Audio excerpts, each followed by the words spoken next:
Smart Generation, apa kabar kalian semua? Semoga kabar kalian selalu baik ya.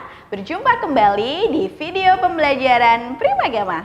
Perkenalkan, nama kakak Risma. Kakak adalah instruktur Smart bidang studi sosiologi. Hari ini kita akan belajar tentang konflik sosial. Tahu kan kalian? Untuk lebih jelasnya, yuk kita simak video pembelajaran berikut ini.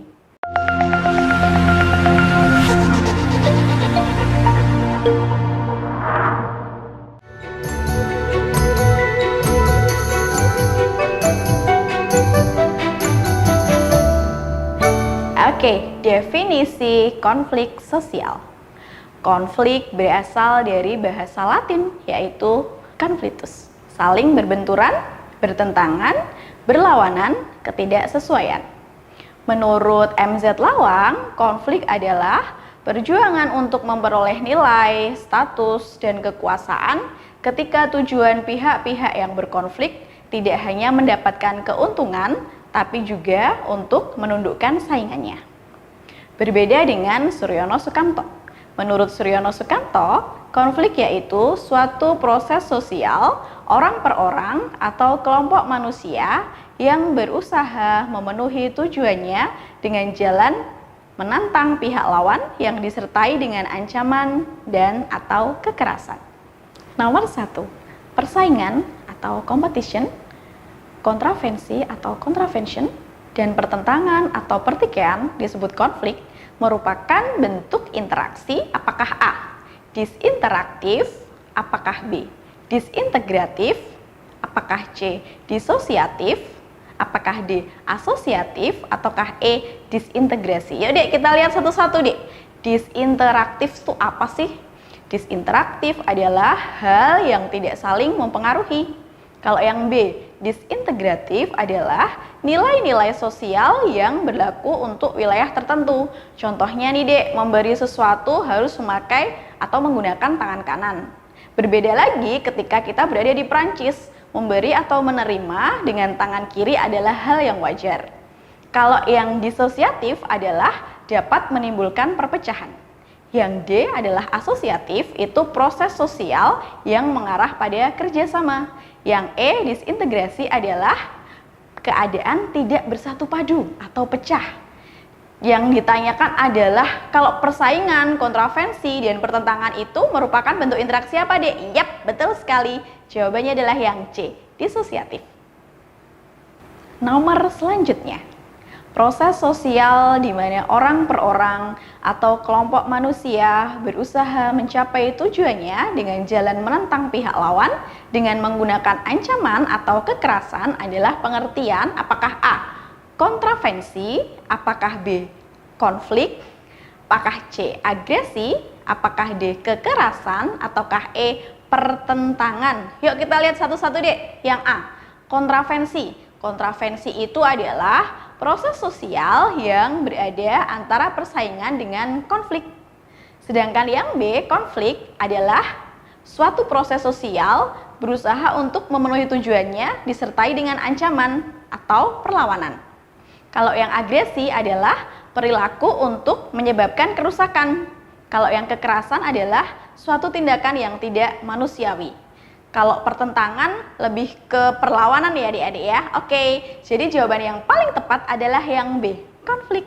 Oke, nomor selanjutnya, kerjasama, akomodasi, dan asimilasi merupakan bentuk interaksi A, disinteraktif, B, disintegratif, C, disosiatif, D, asosiatif, ataukah E, disintegrasi. Kita lihat sama-sama yuk deh nomor yang A. Disinteraktif adalah hal yang tidak saling mempengaruhi. Kalau yang B, disintegratif adalah nilai sosial yang berlaku untuk wilayah sendiri atau wilayah masing-masing. Kalau disosiatif adalah menimbulkan perpecahan. Kalau asosiatif itu menimbulkan persatuan. Kalau yang disintegrasi itu perpecahan. Jadi kalau yang ditanyakan kerjasama, akomodasi, dan asimilasi merupakan bentuk interaksi yang D, asosiatif. Nomor selanjutnya, usaha pengendalian konflik yang melibatkan pihak ketiga sebagai penasehat dalam penyelesaian konflik disebut apakah A. mediasi, B. kontravensi, C. arbitrasi, D. konsiliasi, apakah E. negosiasi. Kita lihat deh yang A, mediasi. Mediasi itu adalah usaha pengendalian atau peredaman konflik yang melibatkan pihak ketiga. Lah, pihak ketiga tersebut sebagai penasehat. Oke, kalau yang B, kontravensi. Kontravensi itu adalah bentuk atau proses sosial yang berada antara persaingan dan konflik. Kalau yang C, arbitrasi adalah penyelesaian di luar pengadilan. Kalau yang D, konsiliasi adalah suatu upaya dalam menyelesaikan perselisihan atau sengketa. Kalau yang negosiasi adalah bentuk interaksi sosial, pihak yang terlibat saling menyelesaikan tujuan yang berbeda. Jadi jawaban yang paling tepat adalah yang A, mediasi. Oke adik-adik, sebelum kita lanjut ke soal berikutnya, kita lihat yuk informasi dari Primagama. Bagaimana adik-adik video pembelajaran yang kalian simak sebelumnya?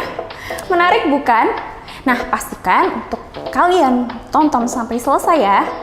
Adik-adik, pernahkah kalian mengalami kesulitan dalam belajar? Atau kalian mengalami kesulitan dalam memahami materi tertentu? Nah, jika kalian mengalami kesulitan dalam belajar, Primagama punya solusinya. Dengan adik-adik bergabung bersama Primagama, maka masalah-masalah dalam pelajaran kalian akan terselesaikan dengan baik. Karena Primagama memiliki fasilitas yang unggul dalam mendampingi kalian dalam belajar.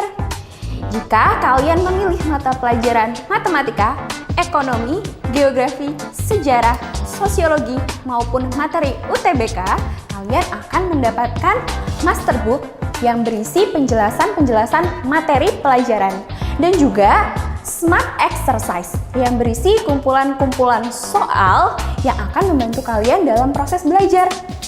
Nah, untuk setiap bidang studi, kalian akan belajar sebanyak 2 kali dalam seminggu, yang mana salah satunya digunakan sebagai layanan pendalaman materi yang di dalamnya memuat remedial, enrichment, dan juga consulting.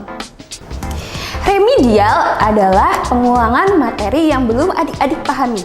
Enrichment adalah pengayaan materi yang telah dipahami, dan consulting adalah pendampingan bagi adik-adik yang mengalami kesulitan dalam pengerjaan tugas. Selain itu, Primagama memiliki metode pembelajaran Smart Solution. Apa itu Smart Solution? Smart Solution adalah cara belajar anak cerdas yang mana memudahkan kalian untuk mengerjakan soal dan menjawab pertanyaan.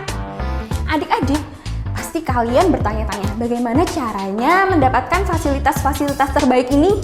Caranya mudah, yuk daftar di Primagama terdekat di kotamu.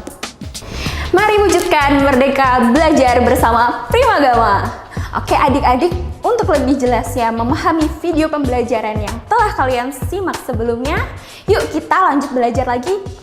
Nomor selanjutnya, sikap tidak konsensus yang terjadi atau berkembang di dalam kehidupan masyarakat, akan tetapi tidak muncul ke permukaan sehingga tidak mudah bagi pihak lain untuk mengetahui atau mendeteksinya, disebut konflik.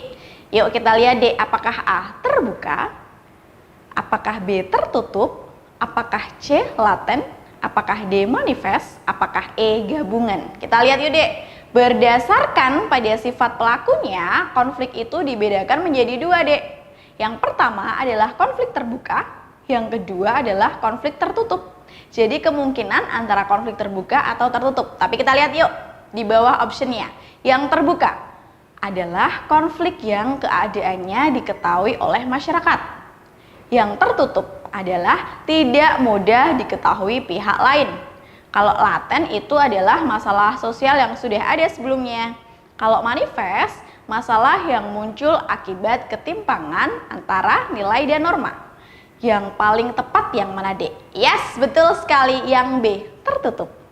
Nomor selanjutnya, sifat atau perasaan memaksa yang muncul pada setiap orang untuk melakukan sesuatu walaupun tidak harus ada pihak yang memaksanya. Disebut bentuk apakah A. mediasi, apakah B. konsiliasi, apakah C. arbitrasi, apakah D. paksaan, ataukah E. negosiasi. Yaudah kita lihat satu-satu. Yang A. mediasi. Apa sih mediasi? Mediasi adalah upaya menyelesaikan konflik dengan melibatkan pihak ketiga. Kalau konsiliasi adalah upaya dalam menyelesaikan perselisihan melibatkan pihak netral. Kalau yang arbitrasi adalah cara penyelesaian masalah di luar pengadilan. Kalau paksaan itu adalah sifatnya memaksa. Kalau yang negosiasi adalah interaksi sosial saat pihak-pihak yang terlibat berusaha untuk saling menyelesaikan pertentangan. Jadi jawaban yang paling tepat adalah yang D, paksaan. Nomor selanjutnya, merasa gelisah, cemas, takut, stres, depresi, dan trauma sehingga pihak yang menjadi korban tersebut menjadi merasa mengalami ketidaknyamanan jiwanya. Merupakan gejala kekerasan apakah A. sosial, apakah B. psikis, apakah fisik, mental, ataukah sistematis. Yaudah kita lihat satu-satu. Yang A. kekerasan sosial adalah perbuatan seseorang atau sekelompok orang untuk membuat cedera. Kalau kekerasan psikis adalah bentuk kekerasan yang diarahkan untuk mengganggu kenyamanan jiwa. Sedangkan kekerasan fisik adalah kerusakan pada tubuh atau kontak secara langsung. Kalau kekerasan mental itu seperti penghinaan, memfitnah, adanya rasa kurang percaya diri. Kalau yang kekerasan secara sistematis adalah kekerasan yang sudah teratur. Jadi jawaban yang paling tepat adalah yang B, psikis. Oke, nomor selanjutnya. Konflik antara ketua dan anggota kelompok atau antara anggota kelompok yang satu dengan anggota kelompok yang lain yang tidak melibatkan pihak lain di luar anggota keluarga termasuk jenis konflik apakah A. internal, B. eksternal, C. maternal, D. paternal, ataukah E. patronal. Yaudah kita lihat, berdasarkan lingkupnya konflik itu dibedakan menjadi dua. Yang pertama adalah konflik internal dan yang kedua adalah konflik eksternal. Berarti jawabannya A, antara internal atau eksternal. Tapi kita lihat yuk optionnya. Oke, yang A, internal. Itu antar anggota deh, misalnya ayah dan anak dalam keluarga. Kalau eksternal itu konflik di luar dari dirinya sendiri. Kalau yang maternal itu adalah fase awal. Kalau paternal itu harus menyertakan keadaan. Kalau yang patronal itu adalah pelindung. Jadi jawaban yang paling tepat adalah yang A, internal. Demikian adik-adik penjelasan tentang konflik sosial. Semoga apa yang kakak sampaikan bermanfaat ya. Jangan lupa subscribe channel Primagama dan bunyikan loncengnya untuk update video terbaru dari kita. Primagama siap, Primagama smart, Primagama terdepan dalam prestasi.